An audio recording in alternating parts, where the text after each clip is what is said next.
Hello বন্ধুরা, আপনারা দেখছেন ডিজিটাল সবকিছু ইউটিউব চ্যানেল। তো বন্ধুরা, আপনারা প্রত্যেকেই জানেন যে রেশনে এখন প্রায় সময় কিছু না কিছু আপডেট এসেই থাকছে। তো সেই কারণে রেশন গ্রাহকদের সবসময় চোখ কান খোলা রাখতে হয়, কারণ এবারে রেশনে কিছু নিয়ম বদলে গেছে। সেই বিষয়টি নিয়ে আজকের ভিডিওতে আলোচনা করব। সে কারণে ভিডিওটিকে কোথাও স্কিপ না করে প্রথম থেকে শেষ অবধি পুরোটাই দেখবেন, যাতে করে কোনো জায়গায় বুঝতে আপনার কোনো রকম অসুবিধা না হয়। কেননা আজকের দিনে রেশনে জালিয়াতি সব সময় হচ্ছে। অনেকের রেশন কার্ড থেকেও তারা মাল পাচ্ছেন না, অনেকের অভিযোগ রেশন কম পাচ্ছেন, সঠিক রেশন পাচ্ছেন না। এই সমস্ত বিভিন্ন বিষয় নিয়ে আজকের ভিডিওতে আলোচনা করব। তো মূল বিষয়ে যাওয়ার আগে অবশ্যই আপনাদের কাছে ছোট্ট একটি অনুরোধ, যদি আপনি আমাদের চ্যানেলে প্রথমবার হয়ে থাকেন তাহলে অবশ্যই চ্যানেলটিকে সাবস্ক্রাইব করে বেল আইকনটি প্রেস করে অল নোটিফিকেশনে ক্লিক করে দেবেন, যাতে করে আমাদের চ্যানেলে যখনই কোনো নতুন ভিডিও আপলোড হবে তা সরাসরি আপনার কাছে পৌঁছে যায়। তো চলুন দেখে নেওয়া যাক এখানে বিষয়টি ঠিক কি বলা হচ্ছে। এখানে দেখুন একটি আর্টিকেল প্রকাশিত হয়েছে। রেশন কার্ড ধারকদের জন্য রইল বিরাট খবর, চাল গম নিয়ে বদলে গেল নিয়ম। রেশন কার্ড একটি গুরুত্বপূর্ণ জিনিস। এই রেশন কার্ড ছাড়া সাধারণ মানুষের জীবন এক কথায় অচল। এবার এই রেশন কার্ড নিয়েই প্রকাশ্যে এলো বড় আপডেট। দেশের কোটি কোটি রেশন কার্ডধারীদের জন্য রয়েছে দারুণ সুখবর। এখন শুধু দিল্লি এনআরসি নয়, উত্তরপ্রদেশ, বিহার, রাজস্থান, পাঞ্জাব, মধ্যপ্রদেশ, পশ্চিমবঙ্গ, ঝাড়খণ্ড এবং ছত্তিশগড়ের মতো রাজ্যগুলিতে রেশন বন্টনে বিঘ্নের অভিযোগ থাকবে না। 2024 সালের 1 মার্চের পর রেশন কার্ডধারীরা বিতরণের ঝামেলা সহ অন্যান্য ধরনের সমস্যা থেকে মুক্তি পাবেন। গ্রাম ও গ্রামাঞ্চলে বসে থাকা ক্রেতা ও দোকানদারদের জেলা সদরে বসে নজরদারি করবেন আধিকারিকরা।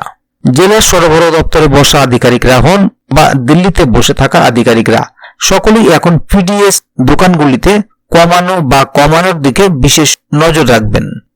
সারা দেশে ইপস মেশিন বসানো হচ্ছে। এই মেশিনের মাধ্যমে এখন গ্রামে বসে থাকা মানুষেরা রেশন পাবেন। একই সঙ্গে দোকানদার কত কম গম চাল দিচ্ছেন সে তথ্য পাওয়া যাবে। দেশের অনেক জায়গায় ভোক্তাদের কাছ থেকে অভিযোগ এসেছে যে গম এবং চাল ওজনে কম দেওয়া হচ্ছে। 2024 সালের 1 মার্চ থেকে দেশের কোটি কোটি রেশন কার্ডধারীদের আর রাজ্যের জেলা সরবরাহ দপ্তরে অভিযোগ জানাতে হবে না। সারা দেশে 80 কোটিরও বেশি রেশন কার্ডধারীদের কম ওজনের বিষয়ে আর অভিযোগ করতে হবে না, কারণ জেলা সরবরাহ বিভাগের আধিকারিকদের পাশাপাশি রাজ্য ও দিল্লিতে বসে থাকা আধিকারিকরা রেশনের পরিমাপকে গন্ডগোল হতে দেবেন না। দেশের অনেক জায়গায় ভোক্তাদের কাছ থেকে অভিযোগ এসেছে যে গম এবং চাল ওজনে কম দেওয়া হচ্ছে। বিভিন্ন জায়গা থেকে অভিযোগ আসছিল যে মাসের পর মাস ধরে এখানে রেশন দেওয়া হচ্ছে না। 2024 সালের 1 মার্চ থেকে সারা দেশে রেশন বন্টনের ব্যবস্থায় পরিবর্তন হতে চলেছে। 2024 সালের 1 মার্চের পর রেশন কার্ডধারীরা বিতরণের ঝামেলা সহ অন্যান্য ধরনের সমস্যা থেকে মুক্তি পাবেন।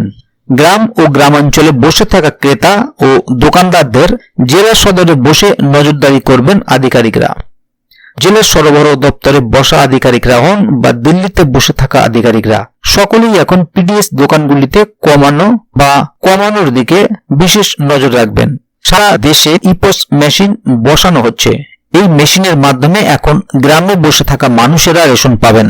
একই সঙ্গে দোকানদার কত কম গম চাল দিচ্ছেন সে তথ্য পাওয়া যাবে। দেশের অনেক জায়গায় ভোক্তাদের কাছ থেকে অভিযোগ এসেছে যে গম এবং চাল ওজনে কম দেওয়া হচ্ছে। 2024 সালের মার্চ থেকে দেশের কোটি কোটি রেশন কার্ডধারীদের আর রাজ্যের জেলা সরবরাহ দপ্তরে অভিযোগ জানাতে হবে না। দেশের 80 কোটিরও বেশি রেশন কার্ডধারীদের কম ওজনের নিয়ে আর অভিযোগ করতে হবে না। তাহলে বন্ধুরা, বুঝতে পারছেন এখানে বিষয়টি ঠিক কি বলা হলো। এতদিন যারা রেশনে চাল গম কম দেওয়ার অভিযোগ করছিলেন, ওজনে রেশনে চাল গম কম দেওয়ার অভিযোগ করছিলেন, তাদের জন্য খুবই সুখবর, কারণ এখন আধিকারিকরা বসে থাকবেন ইপোজ মেশিনের সামনে। কারণ সারা দেশে ইপোজ মেশিন বসানো হচ্ছে এবং সেই ইপোজ মেশিনের সামনে রেশনের আধিকারিকরা বসে থাকবেন এবং তারা নজরদারি রাখবেন। ফলে কে কতটা মাল পাচ্ছে বা কাকে কত পরিমাণ মাল দেওয়া হচ্ছে বা কম দেওয়া হচ্ছে সেগুলো সরাসরি তারা নজর রাখবেন। ফলে রেশন কার্ডধারীদের বা রেশন গ্রাহকদের খুবই সুবিধা হবে এবং তারা তাদের ন্যায্য মাল ঠিকভাবে পেয়ে যাবেন। তো বন্ধুরা, আজকের গুরুত্বপূর্ণ ভিডিও আপডেটটি এখানেই শেষ করছি। বিষয়টি সম্বন্ধে যদি আরো কোনো আপডেট আসে তাহলে অবশ্যই এই চ্যানেলের মাধ্যমে আপনাদেরকে জানিয়ে দেওয়া হবে। সে কারণে চ্যানেলটিকে সাবস্ক্রাইব করে চ্যানেলের সঙ্গে থাকবেন। ভিডিওটি সম্বন্ধে যদি কোথাও কোনো প্রশ্ন থাকে এবং এই বিষয়টি সম্বন্ধে আপনার মতামত কি অবশ্যই কমেন্ট বক্সে লিখে জানাবেন। ভিডিওটি ভালো লাগলে অবশ্যই একটি লাইক দেবেন এবং বন্ধুদের জানার সুবিধার্থে ভিডিওটিকে শেয়ার করবেন যাতে তারাও বিষয়টি সম্বন্ধে জানতে পারে। ভিডিওটি শেষ পর্যন্ত দেখার জন্য অসংখ্য ধন্যবাদ। আবার দেখা হবে আগামী ভিডিওতে। ততক্ষণ পর্যন্ত ভালো থাকুন, সুস্থ থাকুন। ধন্যবাদ।